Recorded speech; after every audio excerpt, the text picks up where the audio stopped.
ओम गंग गणपते नमो नमः। श्री राम को लक्ष्मण की लंका का शोभा का वर्णन करके सेना को विबुद्ध खड़ी होने के लिए आदेश देना। श्री राम की आज्ञा से बंधन मुक्त और शुक्र को रावण के पास जाकर उनके सैन्य शक्ति के प्रबलता बताना तथा रावण को अपने बल का डींग हाँकना। सुग्रीव ने उस वीर बानर सेना की यथोचित व्यवस्था की थी। इसके कारण वह वैसा ही शोभा पाती थी जैसे चंद्रमा शुभ नक्षत्रों से युक्त शरद काल के पूर्णिमा सुशोभित हो रही। वह विशाल सैन्य समूह समुद्र के समान जान पड़ता था। उसके भार से दबी हुई वसुधा भयभीत हो उठी और उनके बेग से डोलने लगी। तदंतर बानरों ने लंका में महान कोलाहल सुना, जो भेरी और मृदंग के गंभीर घोष से मिलकर बड़ा ही भयंकर और रोमांचकारी जान पड़ता। उस तुमुलादि को सुनकर बानर प्रति हर्ष उत्साह में भर गए और उसे न सह सकने के कारण उनसे भी बढ़कर जोर जोर की गर्जना करने लगे। राक्षसों ने बानरों की जब गर्जना सुनी तो वह दर्प में भयंकर सिंहनाद करते थे। उसकी आवाज़ आकाश में मेघों के समान गर्जना के समान जान पड़ते थे। दशरथ नंदन श्री राम ने विचित्र ध्वजा पत्रिकाओं से सुशोभित लंकापुरी को देखकर व्यथित चित्त से मन ही मन सीता का स्मरण किया। वह भीतर ही भीतर कहने लगे, हाय, यह वो मृगलोचना सीता रावण की कैद में पड़ी है। उसकी दशा मंगल ग्रह से आक्रांत हुई रोहिणी के समान हो रही है।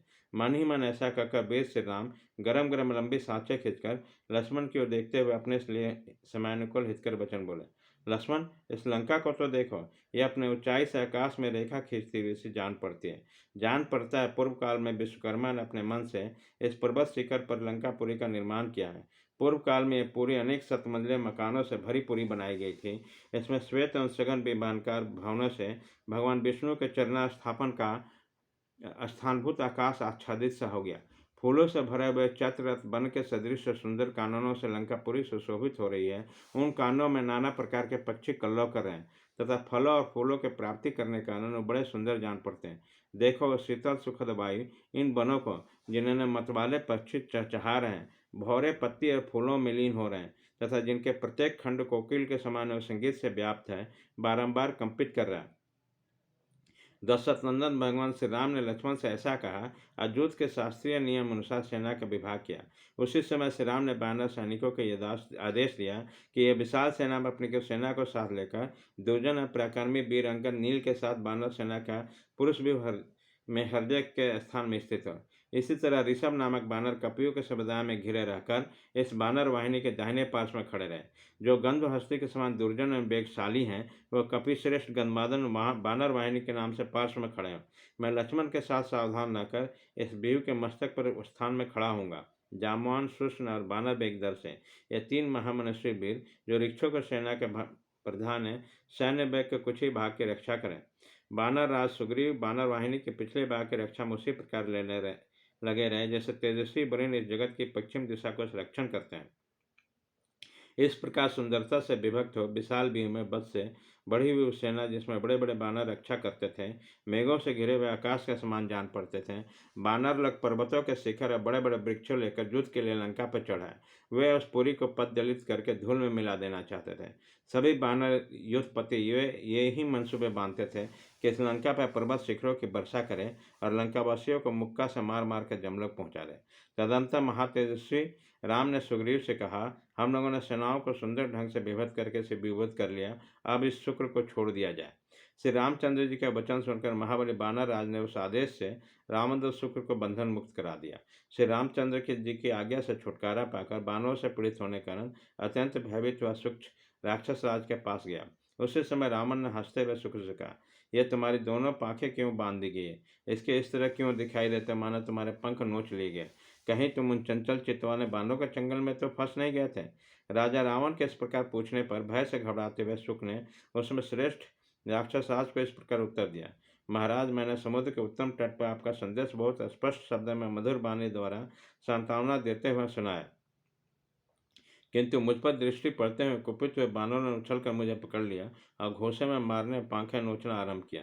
राक्षस राज, वह बानर स्वभाव से क्रोधे और तीखे हैं, उनसे बात भी नहीं की जा सकती। फिर यह पूछने का अवसर कहाँ था कि तुम मुझे क्यों मारे? जो विराट कबंध और खर का वध कर चुके हैं, वह श्री राम सुग्रीव के लिए सीता का स्थान का पता पाकर उनका उद्धार करने के लिए आए हैं। वे रघुनाथ जी समुद्र पर पुल बांधकर लवन सागर को पार करके राक्षसों को तिनकों के समान धनुष हाथ में लिए यहाँ पास होकर खड़े हैं। पर्वतों और मेघों के समान विशालकाय वृक्षों और पार्वत्यों समूह के सहस्रों सेनाएं इस पृथ्वी पर छा गई है। देवताओं और दानों में जैसा मेल होना संभव है, उसी प्रकार राक्षसों और वानरराज सुग्रीव के सैनिकों में संधि नहीं हो सकती। अतः जब तक वे लंकापुरी के चारद्वारी पर नहीं चढ़वाते, इसके पहले आप शीघ्रता दो में से एक काम कर दीजिए। या तो तुरंत सीता को लौटा दीजिए, फिर सामने खड़े होकर युद्ध कीजिए। शुक्र की यह बातें सुनकर रावण की आंखें रोष से लाल हो गई और इस तरह घूर घूर कर देखने लगा मानो अपनी दृष्टि से उसे दग्ध कर देगा। वह बोला, यदि देवता, गंधर्व और दानव भी मुझसे युद्ध करने को तैयार हो, तो सारे संसार के लोग मुझे भय दिखाने लगे, तो भी मैं सीता को नहीं लौटाऊंगा। जैसे मतवाले भरमर बसंत ऋतु में फूलों से भरे हुए विचित्र वृक्ष पर टूट पड़ते हैं, उसी प्रकार मेरे बाण का उस रघुवंशी पर धावा करेंगे। वह अवसर कब आएगा जब मेरे धनुष से छूटे हुए तेजस्वी बाणों द्वारा घायल होकर श्री राम का शरीर लहूलुहान हो जाएगा, और जैसे जलते हुए लोकारी लोग हाथी को जलाते हैं, उसी तरह मैं उन बाणों से राम को दग्ध कर डालूंगा। जैसे सूर्य अपने उदय के साथ ही समस्त नक्षत्रों का प्रभा हर लेते हैं, उसी प्रकार मैं विशाल सेना के साथ रणभूमि में खड़ा होकर राम के समस्त बानर सेना को आत्मसात कर लूंगा। दशरथ नंदन राम ने अभी समर भूमि में समुद्र के समान मेरे वेग और वायु के समान मेरे बल का अनुभव नहीं किया है, इसलिए वो मेरे साथ युद्ध करना चाहता है। मेरे तर्कस में सोए बाण विषधर सर्पों के समान भयंकर हैं। राम ने संग्राम में उन बाणों को देखा ही नहीं, इसलिए वो पहले मुझसे जूझना चाहता है। पहले कभी मेरे युद्ध में राम ने मेरे बल पराक्रम को पाला नहीं पड़ा है, इसलिए वो मेरे साथ लड़ने का हौसला रखता है। मेरा धनुष एक सुंदर बीना है, जो बानों के कोनों से बजाई जाती है। उसके प्रत्यंचा से जो टंकार ध्वनि उठती है, वहाँ उसकी भयंकर स्वर लहरी है। आर्तों को चित्कार करने वाला और पुकार ही उस पर उस स्वर से बोला जाने वाला गीत है।